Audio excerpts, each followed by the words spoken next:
Okay, this is how to build a planning system you actually stick to long term as practical structure, but we're ambitious men who want to get results.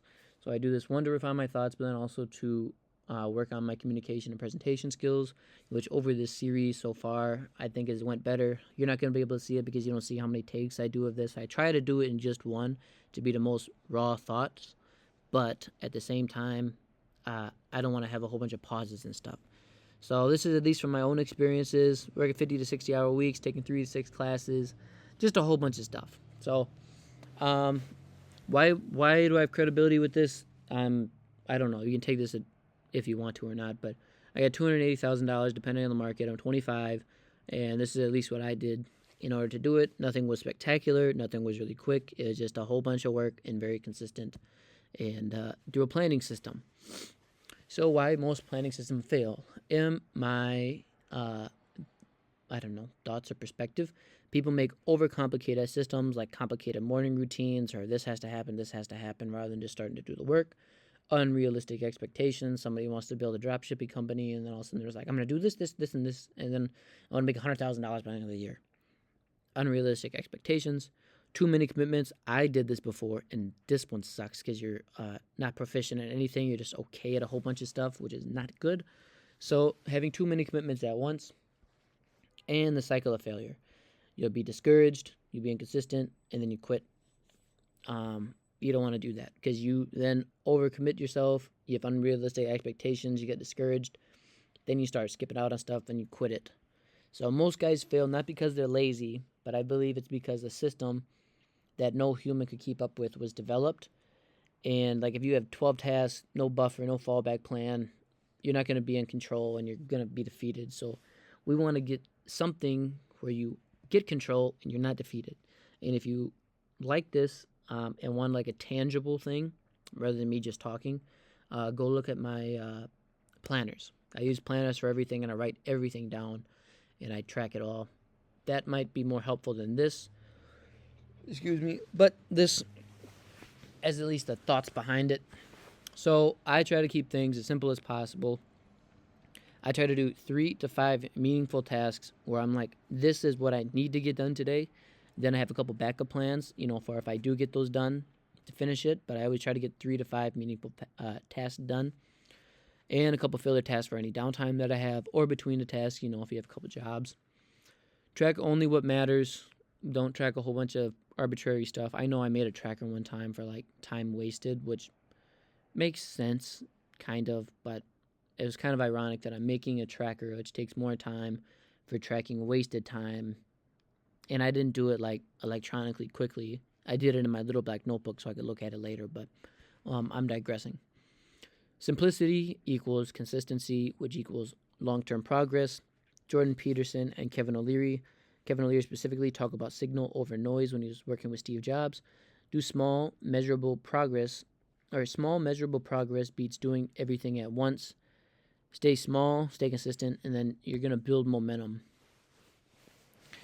Okay, my planning system. I use a physical one, not digital. If you have a family, kids, and you want to share it with other people, digital might be the way, but I don't have any of that. So I like having a physical planner because also I can look back at it. So physical planner, I use color coordinated markers in all my stuff. You can see that in the other videos. I prefer a 24-hour clock layout. You might not need that if you have a 9 to 5, but I have a really weird schedule between 2 jobs. So a 24-hour layout's fantastic. Monthly overview and daily blocks. So you have a monthly overview where I put the big stuff of like, okay, I work here, but then the daily blocks is like, okay, I work from 8 to 12 here, or I work from 12 to 2 here, stuff like that. And I have it all in a pencil pouch, so it's all in one spot. I can open it up and then start hammering out right then. Use digital calendars only for coordination with others. This is at least what I do. Only digital ones I have is like 1 for work or 2 for work, depending on which job we're talking about. But I talked about it before. If you have a family, digital app might help you out. I tried digital apps. They don't work for me. Phone will die. Phone's old. I don't have to charge a physical planner or anything. If I have a physical planner, my handwriting gets better. It keeps me off a digital screen, which become distracting, and then it builds momentum for growth. I like looking back at it and seeing everything that I did. If I'm like, man, I didn't do anything this week, and then I look at it all, sweet, then I can see all the things that I did. Or if a buddy's like, it's not possible to work and then do all these classes and stuff, I can show them my planner and say, you can do it. You just need a system in order for you to do it. So I like physical, but do whatever works for you. Why physical planning works for me? I kind of just talked about this, but it's lower friction. It's easier for me to use. There's no battery, not tied to a screen. Writing activates memory. This is what I've at least heard if you take physical notes. I just like it. And honestly, when I write stuff in there, I don't really remember it anymore because I just know I have it in my planner. But I like practicing my handwriting. And color coordinated keeps things visually organized. You can do that in digital planner as well. But I like having my little pens and stuffs. And looking back at it, how I structure my planning timeline. Every 6 months, I try to look at my long-term goals. Every month, I put my work or class schedule. So when I actually start a class, I put every single assignment, every single timeline for whatever I need to get done or classes in there. I block it out because I know that's not going to change. And then I try to have like a couple long-term ones of maybe building the app or learning how to pick a lock or something like that I try to do. Then I fill out every week prior of workout, chores, family, friends. So I have the entire week filled out prior to. And then daily, I try to focus on having my 3 to 5 priority things done. And then a couple fillers, which I can also have my fillers in a month. I'll write out everything here in my weekly one. And then on the monthly side, I put a couple fillers of like, I want to learn this, I want to learn that, I want to read this book. So if I have downtime, I can work on this. So it's a multi-level approach that helps you stay from being overwhelmed, because if you just have to get 3 to 5 things done a day, it's congestible, and those are the highest leverage things that you can be doing. And then if you have any free time, you can do it with these fillers. So big decisions I try to focus on every 6 months. Logistics every month for like, okay, this is my big plan. Then I kind of consolidate it down from there. I like to do block scheduling. So if I'm working on the app, I'll make like a 6-hour block. I'll say, okay, today I need to do sign in for it. I need to plot these points. I need to fix these times in rules. And I have 6 hours to do it. That way I don't put like an hour here, because you might get in a flow state for one of your projects, and then you don't want to have to switch it if you don't want to, because while you're working on something, there might be more problems that show up. So I just try to make block schedules for it. So I draw it across the hours that I want to dedicate. I use the same colored pen. So like, actually, I'm not even going to try to explain it. I would just go look at the planner's presentation. It's going to probably make more sense by having a physical planner there. And then I just draw notes and stuff. Helps me visualize my workload instantly. And that's how I kind of balance everything. I can look at it and see like, okay, today's all for this job, today's all for this job, today's all for this task. Yeah. I would just go look at the planner presentation so you see something physical. All right, this is an interesting slide. Stay consistent, my philosophy. Most important factors for me, simplicity, learning to say no was something big. Before, I was always overloading myself, which was good so I could see what my tolerances were, but then also I was doing a lot of not meaningful work, or I was saying yes to friends a lot and I couldn't get my work done. Fewer commitments are better results. You can't excel at 12 things all the time. You can excel at 2 to 4, 3 to 5, whatever you can tolerate. Excellence and going towards your long-term goal, making the most progress, is going to require turning down a lot of distractions. Yeah. So usually I like keeping 80, usually 90% planned, and then 10% spontaneous. I know these numbers are wrong and kind of weird, but I put all this stuff in Gamma, and Gamma makes the slides. I just do it all for, kind of simplicity, but also so I can do this quickly. Short seasons of intensity equal massive progress. So an example of that was when I was working at a dealership. While I was in Minnesota, I had 5 days off in like 7 months. So I made a whole bunch of progress. I mean, really intense because they were like 80-hour weeks, but I made massive progress on business application, communication, whatever other skills I was going towards. So that was like 90%. Everything was planned. And then, 2 hours of the day, I would have extra for cooking, cleaning, laundry, or hanging out with friends.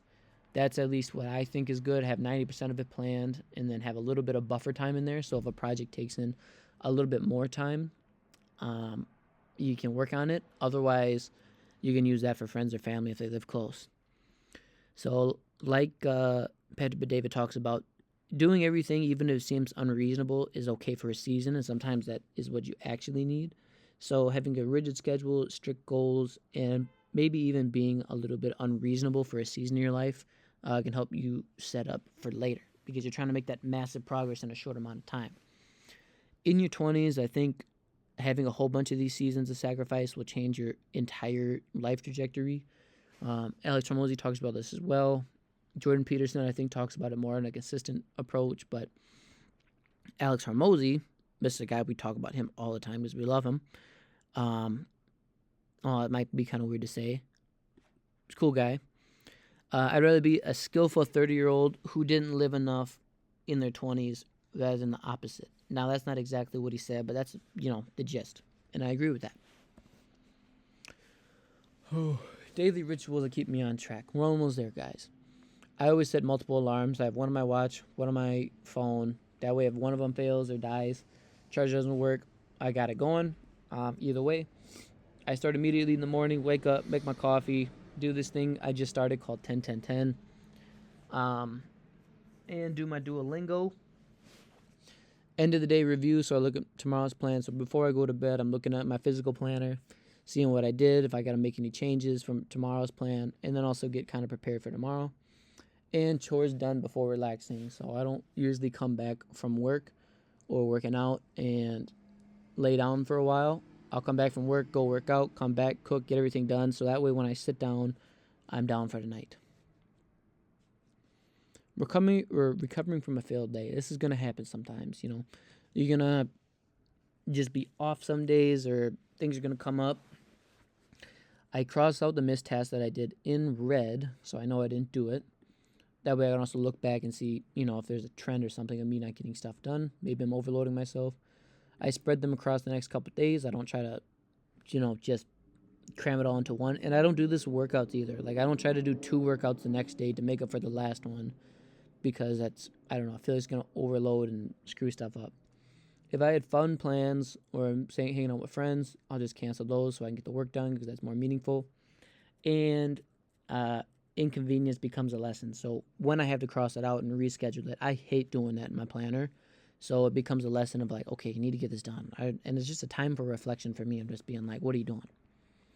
Accountability is everything, which this is what helps me out to be accountable. The pain of rescheduling and disappointing others teaches you to not overlook what's in the first place. Oh man, I said that way wrong. Disappointing others teaches you not to overbook in the first place. So if you overbook yourself and you got to cancel your fun plans to get your stuff done, that's going to suck. And you're not going to do it as much, I think.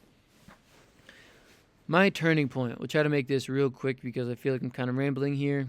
Ambition without planning used to cause, so I'd say yes to everything, basically, and I wouldn't plan it out.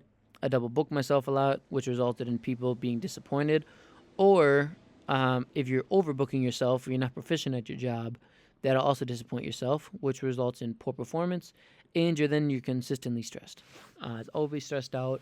I'm not good at this. I don't know this. I got to tell this person no, stuff like that. So I just started saying no to things.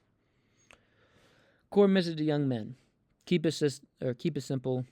Consistent beats intensity. Usually, if you can do both of them, that's great. That's a machine there. A planning system isn't meant to look impressive. It's meant to work. And then, if you want to start today, choose physical or digital. I would recommend physical. Define your 6-month goal or your yearly goal, and then just, condense it down as you go through the layers. Figure out what you want to do monthly, what you want to do this week, and then what you want to do today or tomorrow. Focus on picking 3 to 5 of the most meaningful, high-leverage things that you can do. Color coordinate it. Use the blocks, and then have fillers on the backup just in case you have time. Build consistency through simplicity. So the more simple you can keep things, the more consistent you'll be. Start small. If you read Atomic Habits, it'll talk about this. If you listen to Jordan Peterson, it'll talk about start small, starting low. Build from there. And then eventually you'll just create a simple, long-term task that you can do. Not task, system of planning that you can do long-term. You don't have to really be perfect. So hopefully that helps out a little bit. Like I said, I just do this to practice communication, presentation, and refine my thoughts. Thoughts may change later down the line, but later down the line, hopefully I'll be able to have a concise and distilled form of this so I can help out more people, because I don't know how many people this is actually helping out. But thank you for your time if you made it this far, and I'll see you in the next video. Peace.